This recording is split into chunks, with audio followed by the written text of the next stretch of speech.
এদিকে আবার যেন রমজানের শুরুতেই চমক দেখাতে শুরু করেছে শেখ হাসিনা।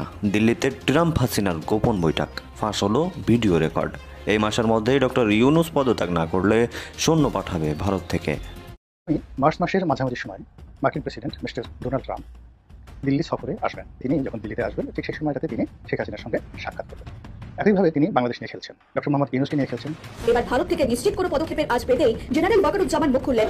ওয়াকিবহুল মহল মনে করছে মোহাম্মদ ইউনূস যদি পদত্যাগ না করেন তাহলে বাংলাদেশে ভারতীয় সেনা ঢুকতে পারে, আর সেটা হবে প্রিয় দর্শক, এইমাত্র পাওয়া সর্বশেষ গরম বাংলা সংবাদ। এবার প্রকাশ্যে শেখ হাসিনাকে প্রধানমন্ত্রী হিসেবে ফিরিয়ে আনছেন আমেরিকার সরকার। কি আছে ডক্টর মোহাম্মদ ইউনূসের কপালে? তো ভিডিওটি খুব গুরুত্বপূর্ণ হতে চলেছে, না টেনে স্ক্রিনের মাধ্যমে পরিপূর্ণভাবে দেখে আসি। তো প্রিয় দর্শক, ভিডিওটি ভালো লাগলে একটা লাইক করবেন। এই ভদ্রলোক শান্তিতে নোবেল বিজয়ী, অথচ বাংলাদেশের প্রত্যেকটা মানুষ অশান্তিতে আছে।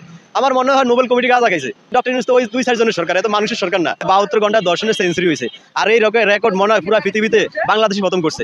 তো আমার মনে হয় ডক্টর ইউনূস আরেকটা নোবেল হওয়ার দরকার, যে তার ক্ষমতার আমলে 72 ঘন্টায় দর্শনের সেঞ্চুরি হয়েছে। সব ক্ষমতা তো এখন ছাত্র সমন্বয়ক নামে যে গুন্ডা আছে এক হাতেই। বর্তমানে দেখছে যে ওরা একদল নিজেরা দর্শন করে, আবার নিজেরা থানা যায়, আবার নিজেরা তাদের ক্যাপাসিটি দিয়ে ছুটে আনে। বাংলাদেশে যে ইদানিং যে দর্শনের সেঞ্চুরি, এই দর্শনের মূল হতে হয়েছে ডক্টর ইউনূস। আপনার ওই আগে হুজুরেরা যেমন ভূত পেতনি সব বোতলের মধ্যে রাখিয়া দিত বললা, শেখ হাসিনা এই দেশে যত দর্শক, চাঁদাবাজ, সন্ত্রাস সবকিছু জেলে রাখছিল। এই ইউনূস সরকার আইসা তার বাতিজা করে ছাড়িয়ে দিছে। এই বাতিজারা নিরালাস দর্শন করতেছে। আমি মনে করি এই দর্শনের মূল হোতা ডক্টর ইউনূস, আর দর্শক যত যা আছে সব ডক্টর ইউনূসের বাতিজা। তো এই আমরা যতই মিছিল করুম, মিটিং করুম, দর্শন কমবো না। ওই যদি চায় যে বাতিজা করে থামাইতো, তাহলে যদি থামে, এছাড়া বিকল্প কোনো কথা হতে তো নাই। আপনার বাংলাদেশ এখন আর দেশের মধ্যেই নাই। কোনো একটা সভ্য দেশে এরকম কালচার হইতেই পারে না। আপনার এক সময় তো বাংলাদেশটা নিয়ম বা ডিসিপ্লিন বলতে কিছু আসিল, বর্তমানে তার বিন্দু মাত্র ফোটা চিহ্ন নাই। যে হিসাবে দর্শন হইতেছে আপনার 6 বছর থেকে 60 বছর পর্যন্ত কেউ রেহাই নাই।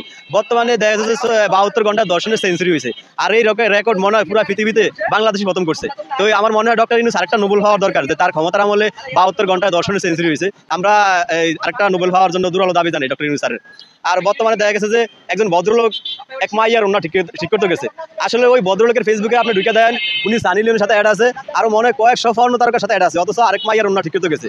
আরে ভাই, এটা বাংলাদেশ, এই জায়গায় সব কালচারের মানুষ থাকবো। আপনার একটা ফুলের বাগান কয় যখন ওই ফুলের বাগানে সব ধরনের ফুল থাকে, আর যদি সবই গোলাপ থাকে তাহলে ওইটার ফুলের বাগান কয় না, ওইটার কয় গোলাপের বাগান। এটা বাংলাদেশ, এই দেশে সব ধরনের মানুষ থাকবো, তো একটা সুন্দর বাংলাদেশ। কিন্তু বর্তমানে দেখছে যে ওরা একদল নিজেরা দর্শন করে, আবার নিজেরা থানা যায়, আবার নিজেরা তাদের ক্যাপাসিটি দিয়ে ছুটে আনে। তাহলে পুলিশ এলে কি করার আছে? সব ক্ষমতা তো এখন ছাত্র সমন্বয়ক নামে যে গুন্ডা আছে এক হাতেই। এখন বাঙালি জাতি খুব দিশে হারা, কিছু করার নাই। আর সমস্যা হয়েছে গা, এই সরকার তো জনগণের ভাষা বোঝে না। আপনার সার্জিস আলম আর হাসনাত আব্দুল্লাহ কানে কানে ফিসি করে যায় ডক্টর ইউনূসের, ডক্টর ইউনূস এরপর দিন তার ব্রিফিং করে। তাইলে ডক্টর ইউনূস তো ওই 2-4 জনের সরকার, এত মানুষের সরকার না যে মানুষের ভাষা বুঝবো।